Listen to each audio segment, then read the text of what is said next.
Today I'll be showing you how to make this crunchy, melt in the mouth, delicious yet healthy buns. On a busy morning, this is the perfect breakfast for you with some fruit juice, some scrambled eggs or some tea. Guess what? This is so easy and quick to make that you'll be wondering why you haven't tried it before.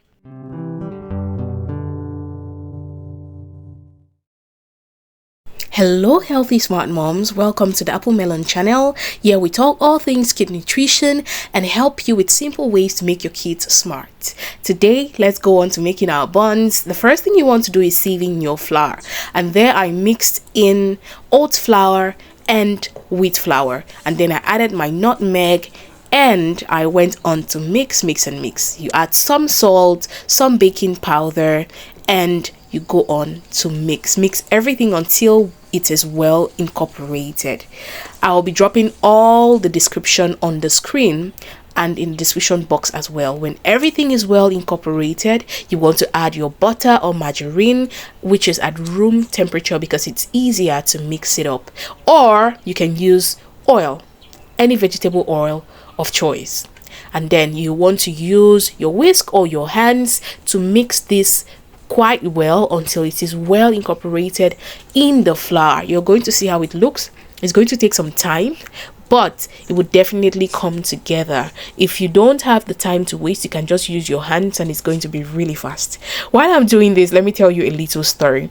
The first time I tried making these buns, I added too much. I didn't follow the recipe. I added too much. So by the time I was frying, it wasn't coming together like a bun. Everything was just scattering in the oil. So I had to adjust the recipe and follow a particular measurement to get everything right. And today you're going to see how wonderful this turns out, and it turns out like that every time.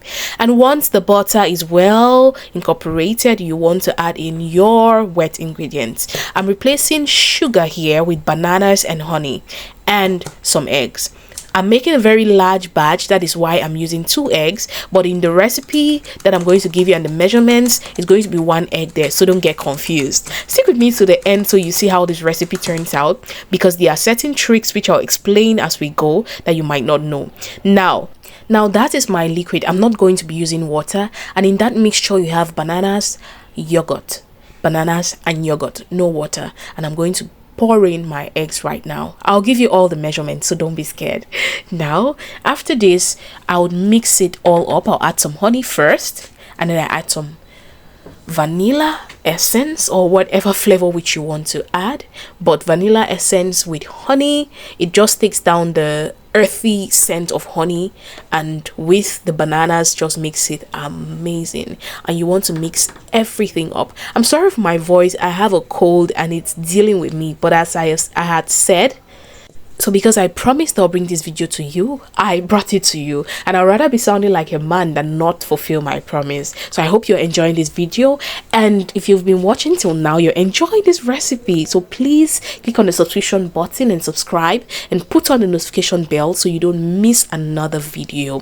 So you have to mix this. Remember not to add all your liquid at once, because it might make it runny, and then you have to add more flour, which might just compromise the recipe. If you're enjoying this recipe so far, I bet we have so many other videos that you would enjoy. So after watching this one, just go on and watch another video on our page. And also we have the Applemelon cookbook, which has amazing healthy recipes for kids. As you can see, I'm adding the remaining liquid that I had, the mixture that I had, so as to mix and then get the final texture that I need. I was talking about the Applemelon cookbook, and every mother can get it. I'm going to leave the link of where you can get it, an ebook copy or a hardback book, on the description of this video. So check it out.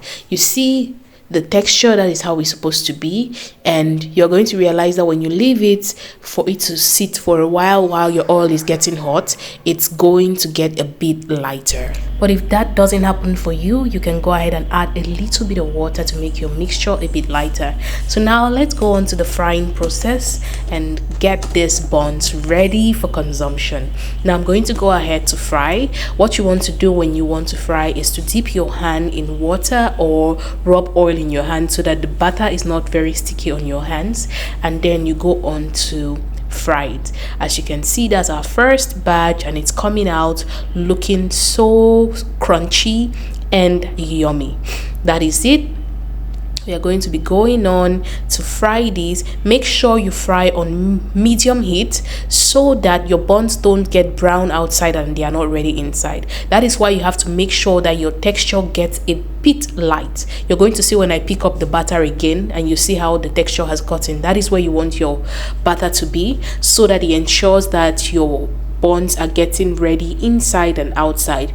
And a simple way that you can use to check if your buns are getting ready is to poke it with a toothpick, and if it comes out clean like what you do with the cake, you know that it's ready inside. Do you see the texture of my batter? That is how it's supposed to be, and you scoop it out like how you do when you're frying puff.